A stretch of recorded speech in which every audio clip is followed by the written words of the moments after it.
And I feel like so much of the industry is just so genuinely caring about people's comfort, especially women's comfort. So it's nice. That is one of the nice things about the industry is like this is one of the few industries where like women really do call a lot of the shots. Oh yeah.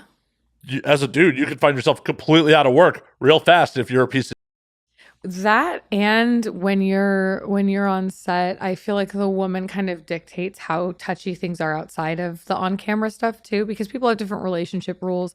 I've felt it when a guy probably is in a relationship where they don't allow things. So I know that, but typically I feel like if the woman is extra touchy, then that gives the guy permission to be touchy. And there are some now that I'm single, there are definitely more sets where like I'm touchier off camera, but it's the woman dictates it. You can tell oh yeah. because the guy will get in trouble if he does, if he's too touchy or aggressive off camera. Yeah. He will at bare minimum end up on a bunch of no lists. And like this has been a topic here plenty of times is this the 13th grade. Everyone talks. Everyone gossips. And if you're like, oh, that dude was weird, Oh, everyone will talk about it. especially the women. All of the women I run into, like in LA in particular, too. Like there's a model house that we stay at. Everyone talks about the people that they've shot with, and they'll say, "Oh, this guy is this way," or "This set was this way." And if something happens on one set, it spreads like wildfire. It is a tiny community. So if you aren't professional, or if you disrespect somebody, or if you're kind of about something off camera, like everyone will know. Yeah. Yeah. And as the female side, all you really have to worry about is offending directors. Right, right, exactly. Well, or being just really difficult to work with. It's why, I mean, honestly, my sobriety has been such a blessing in this. Not that before I ever showed up to work hungover or anything like that, but it is really nice not to have to worry about it.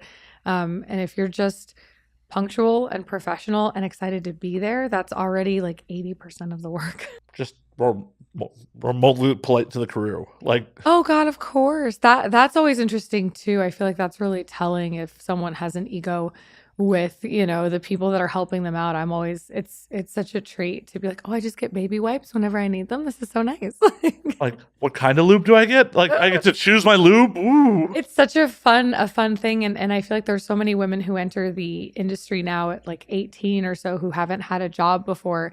And the idea that you could be making $1,000 in 4 hours is absurd. Like that's insane. But I think if you haven't had a 9 to 5 job and had a paycheck where you worked much harder for way less money, I don't think there's a lot of appreciation. So it's nice when you get people on set who kind of get that. And some of the young girls do, but I've at least found as a PA, like, occasionally, I've dealt with people that were, quote, difficult. And like, they've never been difficult with me. Like, oh, that's good. Yeah. yeah, it's just like, hey, like, I just like, hey, you want a water? Like, just to start off with. And like, most people are pretty cool. Like, Good. it's like, I don't know what other people have done to set these people off. Maybe they're having a bad day because, oh my God, you're human. And people sometimes show up to work having a bad day. Sure.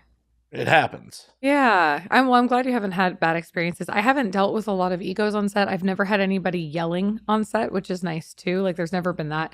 And at the end of the day, it's just porn. Yeah. Like no one's winning Academy Awards. We're all just having a good time. Like let's chill out a little bit, you Right. know. I will say this to the day I die. Every porn crew just wants to go home. So we want to make your life as easy as possible so we can go home. Right. And that is nice when it's a well-oiled machine, well lubed machine, I guess.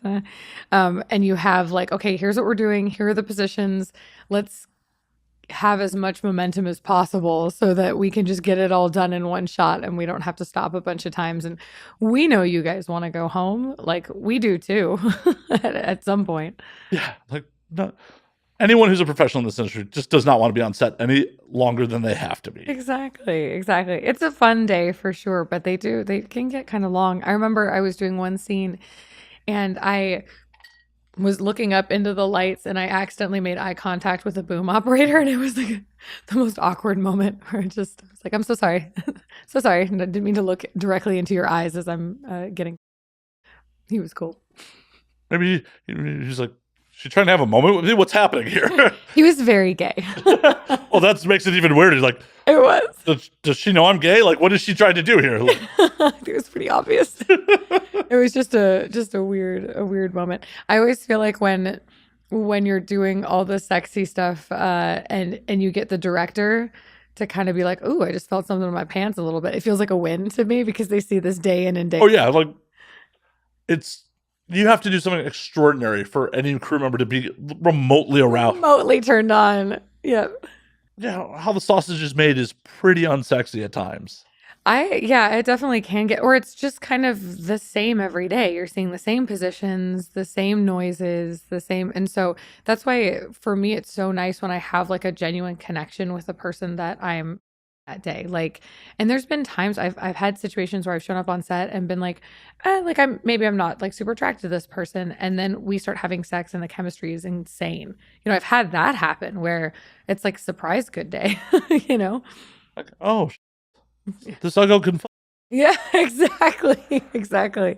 So it's a really exciting life. I just love it.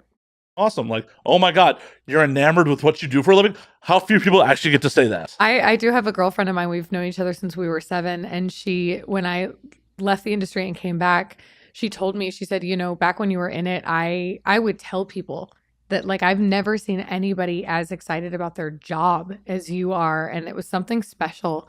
So I know I have my choice of things to do with my life, and I could have picked something more prestigious or I mean, my mom hates that I do this for a living. We don't talk anymore because she's a lawyer and because this was not the direction I was supposed to go. Are you supposed to be a lawyer? No, no. I mean, something with my music, I'm sure, which this could help anyway. When I get that porn parody musical, I'm telling you. Why aren't you just putting it together yourself? There you go. I should do that. But I am just so happy doing it. It's so fulfilling for me. And I just like pinch myself every day that I get to do this and people want to pay to watch. It's wild. Right? It's great.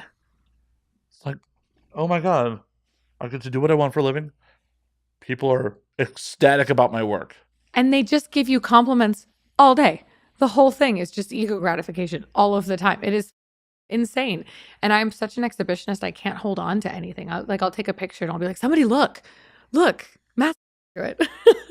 Do you ever get numb to like all the ego being fed? No, because I was like bullied a little bit in like middle school and stuff too. So like I never felt like I was super pretty. And so Or are they just bullying you about your looks? Or not necessarily. I was kind of a smart kid and so I got you were smart? What happened? I know it's all downhill. OMG.